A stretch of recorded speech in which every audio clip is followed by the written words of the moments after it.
Assalamualaikum warahmatullahi wabarakatuh. Saya Lilis Mahmudatun, 18.124.0037, izin menjelaskan mengenai satu buah artikel yang berjudul Analisis Kesulitan Siswa dalam Menentukan Ide Pokok Suatu Paragraf dalam Pelajaran Bahasa Indonesia kelas 5 SDN Pondok Jagung 01 Serpong Utara. Artikel ini ditulis oleh Ibu Uswah Nurhaliza, Bapak Habudin, dan Bapak Mansur. Selanjutnya, saya akan menjelaskan mengenai abstrak. Dalam menentukan ide pokok suatu paragraf dalam pelajaran bahasa Indonesia.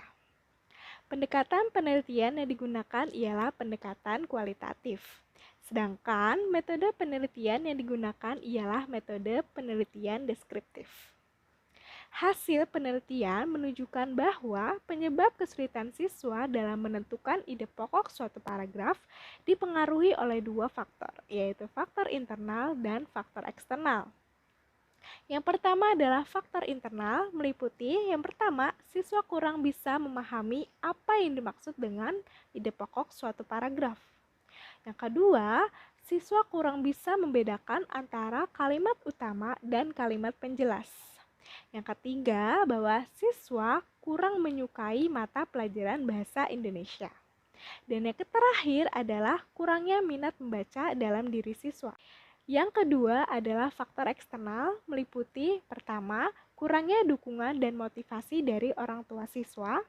Yang kedua, kurangnya metode dan strategi guru dalam mengajar materi ide pokok, sehingga siswa kurang menyukai materi ide pokok.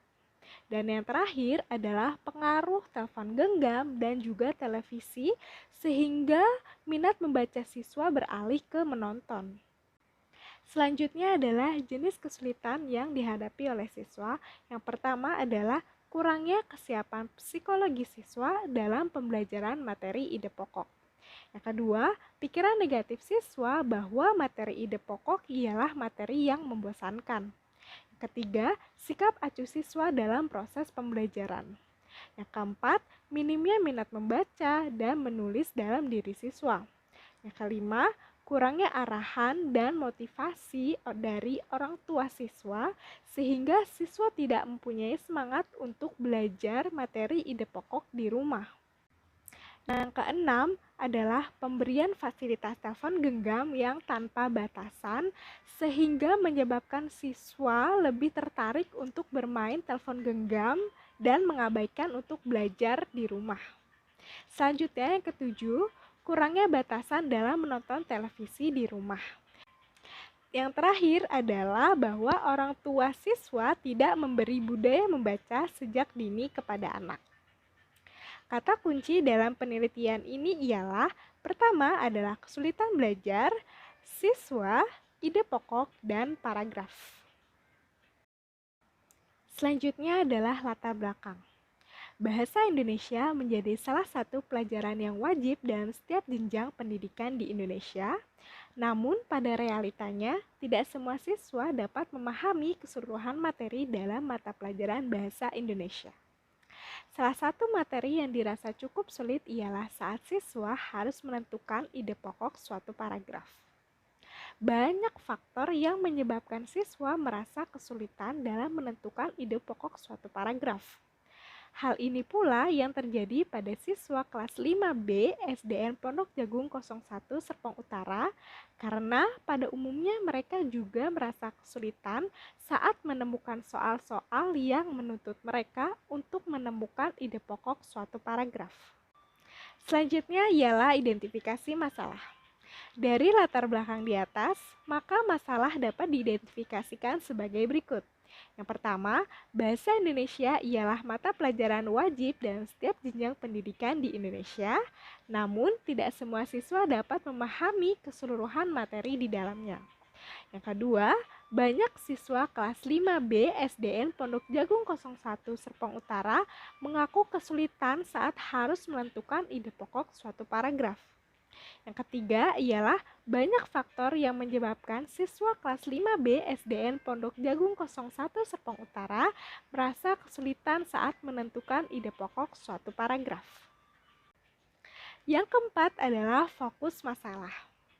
Peneliti memberikan batasan masalah ialah hanya meneliti penyebab kesulitan siswa dalam menentukan ide pokok suatu paragraf pada kelas 5B SDN Pondok Jagung 01 Serpong Utara.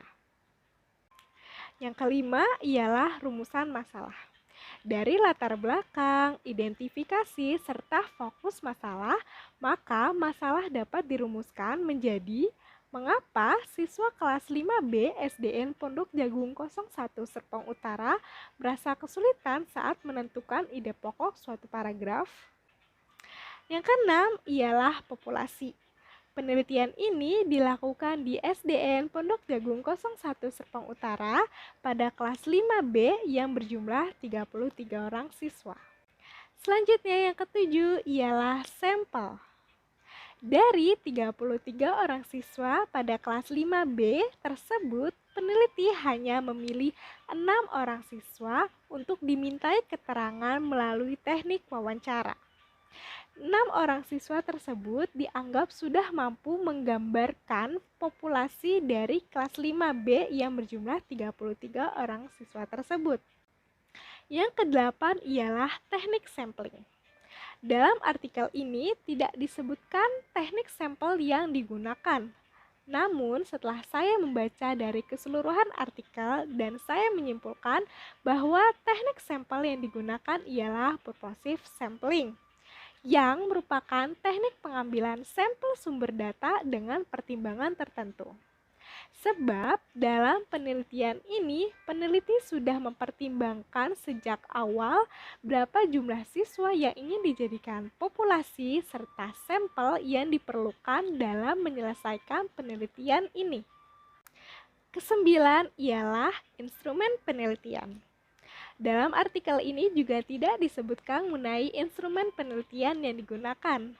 Namun, dalam setiap penelitian kualitatif sudah dapat dipastikan bahwa instrumen penelitiannya ialah peneliti itu sendiri. Yang terakhir ialah teknik pengumpulan data.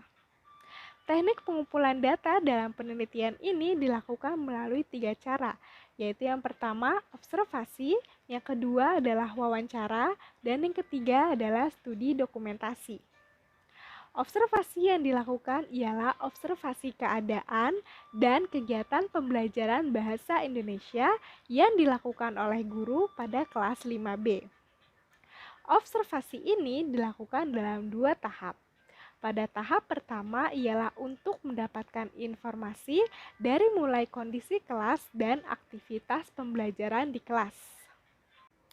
Selanjutnya adalah observasi pada tahap kedua, yaitu data diperoleh melalui kegiatan observasi dan juga dokumen yang berupa hasil tes yang diikuti oleh 33 orang siswa pada kelas 5B yang diklasifikasikan menjadi 3 tipe kesulitan. Yaitu yang pertama, analisis kesulitan belajar siswa dalam memahami makna ide pokok suatu paragraf. Yang kedua, analisis kesulitan belajar siswa dalam memilah antara kalimat utama dan kalimat penjelas. Yang ketiga, analisis kesulitan siswa dalam memahami perbedaan antara paragraf deduktif dan paragraf induktif. Sedangkan wawancara dilakukan peneliti dengan guru untuk mencari tahu penyebab siswa merasa kesulitan saat menentukan ide pokok suatu paragraf serta faktor-faktor penyebab yang dialami oleh siswa tersebut. Selanjutnya, peneliti juga melakukan wawancara dengan 6 orang siswa kelas 5B untuk mencari tahu alasan kenapa mereka merasa kesulitan saat menentukan ide pokok suatu paragraf. Hasil wawancara dari ke-6 siswa tersebut, yang pertama, ada siswa yang menyatakan tidak menyukai membaca karena jarang membaca di rumah. Yang kedua, ada 2 orang siswa yang menyatakan hanya menyukai membaca buku bahasa Inggris saja. Selanjutnya, 2 orang siswa menyatakan hanya suka membaca komik, dan yang terakhir ada 2 orang siswa yang menyatakan bahwa mereka menyukai membaca buku cerita saja.